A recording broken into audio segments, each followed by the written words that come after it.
ጤና ይስጥልን አዳዲስና ትኩስ የሀገር ውስጥ መረጃዎችን ከኢትዮ አምባ ይዘን ቀርበናል። ቻናሉን ላይክ እና ሼር በማድረግ ይከታተሉ። የቴዲ አፍሮ ምክትል ማናጀር በፖሊስ መወሰዷ ተነገረ። የድምጻዊ ቴዎድሮስ ካሳሁን ቴዲ አፍሮ ምክትል ማናጀርና ቃል አቀባይ ማህሌት ሰለሞን በፖሊስ እንደተወሰደች ለጉዳዩ ቅርበት ያላቸው ምንጮች ዘግበው በአንጋፋው ድምጻዊ ቴዎድሮስ ካሳሁን ቴዲ አፍሮ የቅርብ ሰዎችና የሥራ ቡድን ላይ ያነጣጠረ የእስር እርምጃ እየተወሰደ ነው። ቀደም ሲል ድምጻዊው የቅርብ ወዳጅ የሱፍ ያሲን በፖሊስ የተወሰደ ሲሆን የቴዲ አፍሮ ምክትል ማናጀርና ይፋዊ ቃል አቀባይ የሆነችው ማህሌት ሰለሞን ደግሞ በፌደራል ፖሊስ አባላት በቁጥጥር ስር ውላለች። ማህሌት ሰለሞን ካረፈችበት አትላስ አካባቢ ከሚገኝ ሆቴል ውስጥ 6 በሚሆኑ የፌደራል ፖሊስ አባላት መወሰዷ የዓይን እማኞች ገልጸዋል።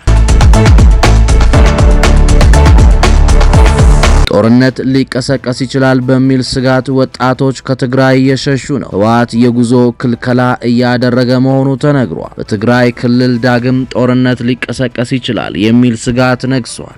በዚህም ምክንያት በርካታ ወጣቶች ቀያቸውን ጥለው ወደ አዲስ አበባና ወደ ጎረቤት ሀገራት እየተሰደዱ ይገኛሉ። ይሁን እንጂ የትግራይ ኃይሎች ይህን የሰዎች ፍልሰት ለማስቆም በወጣቶች ላይ ጥብቅ የጉዞ እገዳ መጣላቸውንና ከመንገድ እየመለሷቸው መሆኑ ተዘግቧል። ከህወሓትና በፌደራል መንግስት መካከል የተፈጠረው የፖለቲካ ውጥረት ተከትሎ ወጣቶች ለስደታቸው ዋነኛ ምክንያት የሚያደርጉት በክልሉ እየተካሄደ ያለውን የግዳጅ ውትድርና ነው። በፕሪቶሪያው የሰላም ስምምነት መሰረት ትጥቅ ፈተው ወደ ሰላማዊ ህይወት የተመለሱ የቀድሞ ተዋጊዎች ሳይቀሩ በድጋሚ ተለይተው ወደ ወታደራዊ ካምፖች እንዲገቡ ጫና እየተደረገባቸው መሆኑ ተጠቁሟል። የጉዞ እገዳ በተለይ ወደ አማራና አፋር ክልሎች በሚወስዱ መስመሮች ላይ ጠንክሮ ይታያል። ወጣቶች በብዛት የጫኑ የህዝብ ማመላለሻ ተሽከርካሪዎች በኬላዎች ላይ ፍተሻ የሚደረግባቸው ሲሆን አሽከርካሪዎችና ተጓዥ እንደሚሉት ከሆነ ለትግራይ ኃይሎች ከፍተኛ ገንዘብ ሳይከፍሉ ማለፍ የማይችሉበት ሁኔታ ተፈጥሯል። ይህንን ለማምለጥም ወጣቶች የፍተሻ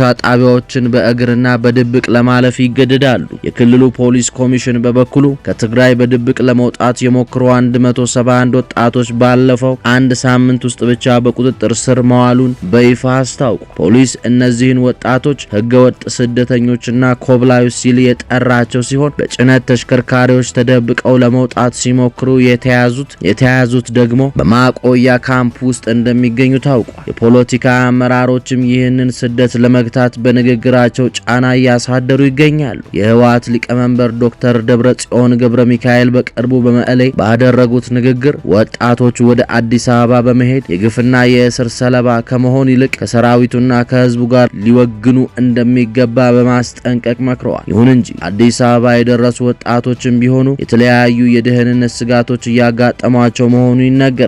አንዳንዶቹ ኤርትራውያን ናችሁ በሚል ተጠርጥረው ለእስር መዳረጋቸውን ሲገልጹ፣ በሌላ በኩል ደግሞ የደረሱ ወጣቶችን የስራ ዕድልና የደህንነት ሁኔታ ከመንግስት ጋር በመነጋገር የሚያመቻች ግብረ ኃይል መኖሩ ተሰምቷል። ከአገር ውስጥ ስደት በተጨማሪ ወደ ኬንያ፣ ኡጋንዳ የሚሻገሩ የትግራይ ወጣቶች ቁጥር በከፍተኛ ሁኔታ እየጨመረ መሆኑን ተመልክተዋል። መንግስት ለታጠቁ ኃይሎች ከ14 ጊዜ በላይ የሰላም ጥሪ አቅርቤያለሁ አለ። ለታጠቁ ኃይሎች ከ14 ጊዜ በላይ የሰላም ጥሪ መደረጉ ተገልጿል። መንግስት በሀገሪቱ ውስጥ ታጥቀው ለሚንቀሳቀሱ ኃይሎች ከ14 ጊዜ በላይ የሰላም ጥሪ ማቅረቡን ብልጽግና ፓርቲ አስታውቋል። የፓርቲው የህዝብና ዓለም አቀፍ ግንኙነት ዘርፍ ኃላፊ ዶክተር ቢቂላ ሁሪሳ የቀረበውን ጥሪ ተቀብለው ወደ ሰላማዊ መንገድ የገቡ አካላት ቢኖሩም ጥሪውን ውድቅ ያደረጉና ከውጭ ኃይሎች ጋር ግንኙነት ያላቸው እንደሚገኙ ጠቅሰዋል። በአሁኑ ወቅት በአማራ፣ በኦሮሚያ፣ በቤንሻንጉል ጉሙዝ ክልሎች የሚታዩ ግጭቶች በውጭ ኃይሎችና በኢትዮጵያ ታሪካዊ ጠላቶች የሚደገፉ ናቸው ብለዋል። እነዚህም የውጭ አካላት ለታጣቂዎቹ ስልጠና፣ የገንዘብ ድጋፍና ትጥቅ እንደሚያቀርቡ በመጥቀስ የታጣቂዎቹ አጀንዳ የህዝብ ሳይሆን የውጭ ኃይሎችን ፍላጎት ነው ብለዋል። ሌላ በኩልም ትክክለኛ የህዝብ ጥያቄዎች በሀገራዊ የምክክር ኮሚሽን አማካኝነት በአጀንዳነት እየተያዙ መሆኑ ዶክተር ቢቂላ ገልጸው ማንኛውም የህዝብ ቅሬታና ጥያቄ ሰላማዊ በሆነ መንገድ በዚሁ የምክክር መድረክ ሊመለስ እንደሚችል አክለዋል። ለመንግስት ተደጋጋሚ የሰላም ጥያቄ አዎንታ ምላሽ የሚሰጡ ታጣቂ ኃይል ካለ በየትኛውም ጊዜ ለማስተናገድ መንግስት ዝግጁ እንደሆነ የብልጽግና ፓርቲ ተወካዮች አረጋግጠዋል።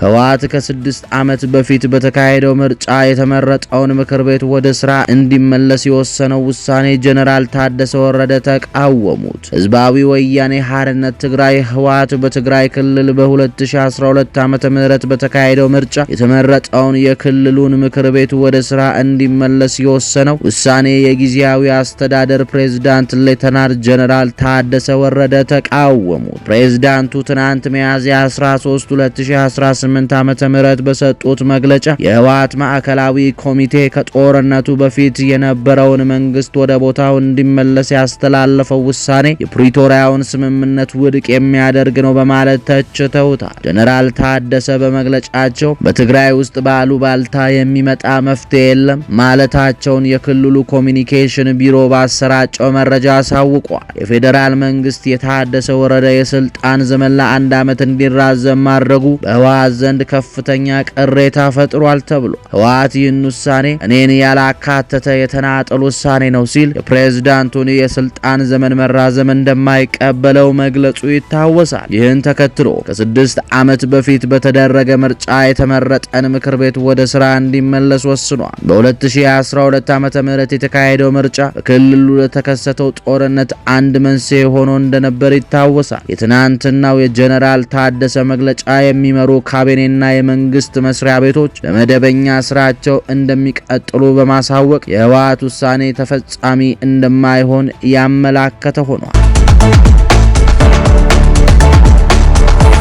በባህር ዳር ከተማ 06 ቀበሌ ውስጥ በሚገኙ መኳንንት ስለሺ ሆቴል በሰራተኝነት ተቀጥራ ህይወቷን የምትገፋ አንዲት ታዳጊ ላይ አሰቃቂና ከሰብአዊነት ያፈነገጠ ጥቃት ተፈጽሞባታል። ተደፍራ መገደሏ መነጋገሪያ ሆኖ ሰንብቷል። ይህንን አረመኔያዊ አስገድዶ መድፈርና የግድያ ወንጀል የፈጸመው ግለሰብ ታጣቂ ሲሆን ደፍሮ ከገደላት በኋላ ተሰውሯል። ይህ አሳዛኝ ክስተት የአንድ አጋጣሚ ወንጀል ብቻ ሳይሆን በአማራ ክልል ውስጥ በአንዳንድ ታጣቂ ኃይሎች በኩል በሴቶች ላይ የደረሰ ያለው ተደጋጋሚ በደል የሚያሳይ ነው እየተባለ ይገኛል። የተለያዩ መብት ተሟጋቾች ተቋማት እና ፓርቲዎች እንደሚያመላክቱት በክልሉ ውስጥ መሳሪያ በታጠቁ ኃይሎች በኩል በሴቶች ላይ የሚፈጸመው ወሲባዊ ጥቃቶችና ግፎች እጅግ እየበረከቱ መጥተዋል ተብሏል። ከአማራ ክልል ሳንወጣ የአማራ ክልል ፖሊስ የወንጀል ምርመራ ጠቅላይ መምሪያ የሰው ህይወት በማጥፋት ወንጀል ተጠርጥሮ በተሰወረው ያምራል አለበል አለሙ በተባለው ግለሰብ ላይ አስፈላጊ ጥብቅ ምርመራ እያከናወነ እንደሚገኝ ተነግሯል። ተጠርጣሪው ያምራል አለበል አለሙ ወንጀሉን ፈጽሞ ለጊዜው የተሰወረ ቢሆንም ፖሊስ ክትትሉን አጠናክሮ ቀጥሏል። በመሆኑ ህብረተሰቡ ይህንን ተፈላጊ ግለሰብ በየትኛውም ስፍራ ካየ ወይም መረጃ ካለው በአቅራቢያ ለሚገኝ ፖሊስ ጣቢያ ወይም ለጸጥታ አካላት ጥቆማ በመስጠት የተለመደ ትብብሩን እንዲያደርግ የወንጀል ምርመራ ጠቅላይ መምሪያ ጥሪውን አቅርቧል። ያለልኝ ያዘነ የይግባኝ ሂደት ያልተጠበቀው ቀጠሮ ተሰጠ። በኢትዮጵያ እግር ኳስ ደጋፊዎችና ፍትህ ፈላጊዎች ዘንድ ትልቅ ትኩረት ያገኘው ያለልኝ ያዘነ የግድያ መዝገብ ትናንት በደቡብ ኢትዮጵያ ክልል ጠቅላይ ፍርድ ቤት ውስጥ የወላይታ ምድብ ችሎት ቢቀርብም ሳይወሰን ለተለዋጭ ቀጠሮ ተላልፏል። ፍርድ ቤቱ የትናንቱን ቀጠሮ የያዘው ባለፈው መጋቢት 9 ቀን 2018 ዓ.ም በነበረው ችሎት መዝገቡ ለመመርመርና የመጨረሻ ውሳኔ መስጠት ነበር። ሆኖም ግን ችሎቱ በዝግ በረጅም ሰዓት ውይይት ካደረገ በኋላ ትናንት 5 ሰዓት ተኩል ላይ ውሳኔ መስጠት አለመቻሉን ገልጿል። በዚህም ምክንያት መዝገቡ ለተጨማሪ ምርመራ በሚል ለአንድ ወር ተራዝሞ ለግንቦት 13 ቀን 2018 ዓ.ም ተለዋጭ ቀጠሮ ሰጥቷል። ተደጋጋሚ የቀጠሮ መራዘም በተጫዋቹ ቤተሰቦች ላይ ከባድ ጫና እየፈጠረ ይገኛል ተብሏል። አሁን ባለው የትራንስፖርት ውድነትና ከሩቅ ስፍራ ወደ ወላይታ ሶዶ በተደጋጋሚ መመላለስ መመለስ ለቤተሰቡ ትልቅ የገንዘብ አቅም ፈተና የሆነ ሲሆን ፍትህ በመዘግየቱ ምክንያት ቤተሰቡ ለከፍተኛ ጭንቀትና እንግልት ተጋልጧል መባሉ ተነግሯል። ብሔራዊ ቡድኑ የባህር ዳር ከተማ ተጫዋች የነበረው አለልኝ አዘነ በግፍ መገደሉ ይታወሳል። በዚህም ባለቤቱ አይዳ ጌታቸው በ16 ዓመት ጽኑ እስራት፣ የሚስቱ እህት ባሉንጎ ሉቃስ በ15 ዓመት ጽኑ እስራት ተፈርዶባቸው በእስር ላይ ይገኛሉ። መላው የእግር ኳስ አፍቃሪና የፍትህ ረሃብተኛ የሆነው ዜጋ ሁሉ ከቤተሰቡ ጎን በመሆን ይህንን ሂደት በንቃት እንዲከታተል ጥሪ አቅርበዋል።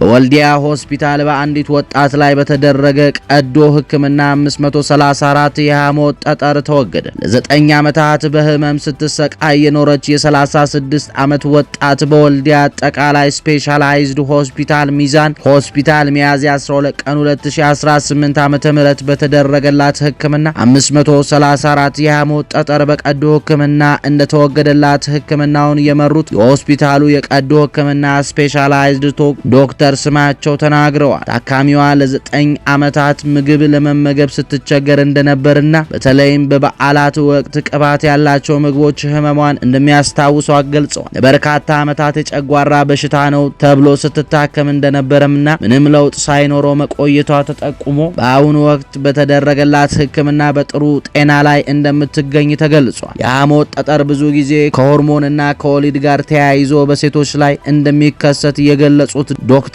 ስማቸው በሰውነት ውስጥ ኮሌስትሮል ወይም ቅባት ሲበዛ፣ በተፈጥሮ የቀይ ደም ህዋስ ሴል የአሰራር ችግር ሲኖርና ሐሞት በሚያስተላልፉ ቱቦዎች ላይ ችግር ሲያጋጥም ጠጠር የመፈጠር እድሉ እንደሚኖረው አስረድቷል። ከኢትዮ አምባ ሰናይ ጊዜን ተመኘ።